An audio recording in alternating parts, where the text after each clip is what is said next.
Let's stop pretending. The Champions League isn't just football's biggest stage, it's a velvet-roped VIP lounge, and the guest list is written in bank statements, not fairy tales. Every season we're sold a story of open competition, of underdogs, and miracles. But look at the winner's podium. The same clubs, the same dynasties, the same 5 or 6 empires parading the trophy like family heirlooms. Is this sporting merit, or are the rules of the game quietly engineered to keep the rich on their thrones? If you think that's just sour grapes, ask yourself, how many true outsiders have climbed the mountain in the last 2 decades? And how many were just passing tourists before the gates swung shut again? The Champions League sells dreams, but the reality is a recurring script with the same old stars. If that sounds rigged, maybe it's time we call it what it is, and ask who really benefits when the lights go down. The illusion of the open field. Every August, 36 clubs line up for the Champions League's new league phase, each dreaming of a run to Istanbul, London, or wherever the final lands. But look closer. The path to glory is paved with gold, and the map is drawn by accountants as much as by coaches. Over the last 20 years, the list of winners reads like a Forbes ranking. Real Madrid, Manchester City, Bayern Munich, Barcelona, Chelsea, Liverpool, PSG. The finalists? Mostly the same. The outliers, Monaco, Porto, Tottenham, are the exceptions that prove the rule. The numbers don't lie. Clubs with the highest revenues, those topping the Deloitte Football Money League, are the ones who consistently reach the semifinals and finals. Real Madrid, Barcelona, Manchester United, Bayern Munich. Their financial muscle isn't just a backdrop, it's the engine. The Champions League's prize money, TV deals, and commercial revenue create a virtuous cycle. Win, earn more, buy better players, win again. The money machine. Under the hood. Let's look under the hood. The Champions League's financial distribution model is a 3-lane highway, and the fast lane is reserved for the rich. Equal shares. Every club in the league phase gets a guaranteed 18.62 million euros. For a club from a smaller league, that's a windfall. For a super club, it's pocket change. Performance bonuses. Win a match? That's 2.1 million euros. Make the knockouts? The numbers jump. 11 million euros for the round of 16, 12.5 million euros for the quarters, 15 million euros for the semis, 18.5 million euros for the final, and 25 million euros for the winner. But here's the catch. The same clubs keep winning, so the same clubs keep cashing in. Value pillar. The real kicker. A third of the prize pool is distributed based on TV market value and UEFA coefficient rankings, meaning clubs from big countries and with a history of success get a bigger slice just for showing up. Add it up, and a club that wins the whole thing can walk away with over 110 million euros in a single season, before counting the extra millions from the value pillar. For smaller clubs, even a heroic run barely closes the gap. The feedback loop. Success breeds success. This isn't just about money. It's about what money buys. The best players, the deepest squads, the most advanced sports science, the most experienced managers. When Liverpool won in 2019, it was after spending big on Alisson, Van Dijk, and Sadio Mane. When Manchester City finally lifted the trophy, it was the culmination of a billion-euro project. The Champions League doesn't just reward success, it multiplies it. The more you win, the more you earn. The more you can spend, the more you win. For smaller clubs, the ladder is greased. For the giants, it's an escalator. The rules of the game. Fair play or fortress. UEFA's Financial Fair Play, FFP, was supposed to level the field. In reality, it's become a moat. The break-even rule means you can only spend what you earn. If you're already rich, you can keep spending. If you're not, you can't catch up.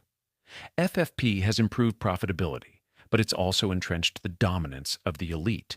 New investors can't inject cash to challenge the status quo without running afoul of the rules. The new financial sustainability regulations promise stricter cost controls, but the early signs are that the rich will adapt and the gap will remain. The new format, more drama, same cast. The 2024/25 format shakeup was sold as a way to make things fairer and more exciting. More teams, more matches, more variety. And yes, there are more high-profile games, fewer dead rubbers, and a single league table that feels more meritocratic. But the results? The same. The top clubs still dominate. The expanded field has led to more lopsided results, with elite teams racking up big wins against newcomers. The bar for progression is lower. 24 of 36 teams advance to the knockouts or playoffs. But the final rounds are still a private party for the usual suspects. Smaller clubs speak. Ask a smaller club what it's like to chase the Champions League dream, and you'll hear about barriers, not bridges. The financial gulf is enormous. For many, Champions League revenue is 40 to 60% of their annual budget, but it's still a fraction of what the giants earn. The prize money model rewards history and market size, not just performance. FFP limits ambition. The qualification path is a gauntlet, with multiple rounds and little seeding protection. And if you do break through, your best players are poached by the rich before you can build momentum. Smaller clubs have little voice in UEFA's decision-making. The European Club Association, ECA, is dominated by the elite. The new Union of European Clubs, UEC, is trying to change that, but the system is slow to move. Is it rigged, or just the logic of the market? So, is the Champions League rigged? Not in the sense of match-fixing or backroom deals, but the structure, the money, the rules, they all tilt the field. The competition is designed to reward the best, but the definition of best is shaped by decades of accumulated wealth and power. The latter is real, but the rungs are farther apart than ever. The Champions League is less a knockout tournament and more a closed circuit where the same clubs lap the field year after year. The orchestra is big, but the soloists are always the same. There are reforms on the table, more equitable revenue sharing, protected qualification paths for smaller leagues, stricter financial controls, greater representation for all clubs. But the resistance from the elite is fierce. The failed Super League was a warning shot, a reminder that the richest clubs want more, not less control. The new format brings more drama, but the plot twist fans crave, a true underdog story, a new champion from outside the gilded circle, remains rare. The Champions League is still the dream, but for most, it's a dream deferred. The real question: what do we value? The end of the Messi-Ronaldo era taught us to look beyond the headline acts, to see the beauty in the collective, the surprise, the uncertainty. The Champions League, for all its spectacle, risks becoming a museum of the familiar unless it finds ways to let new voices rise. So, is it rigged? Maybe not by design, but by inertia, by economics, by the weight of history. The real challenge is to make the competition as open as the dream it sells. Until then, the richest clubs will keep circling the trophy, and the rest will keep chasing shadows. If you want smarter football without the shortcuts, keep asking the uncomfortable questions, because the future of the game depends on who gets to write the next chapter, and whether the script is open to all. For those who want a single metric that proves the system's tilt, look at the value pillar in prize money distribution. It's not just about winning games. It's about who you are, where you come from, and what you've done before. The richest clubs start every season with a head start, and the rest are left to play catch-up.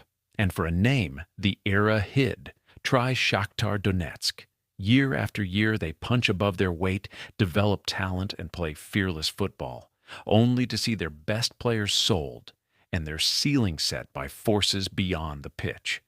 In another world, they'd be a giant.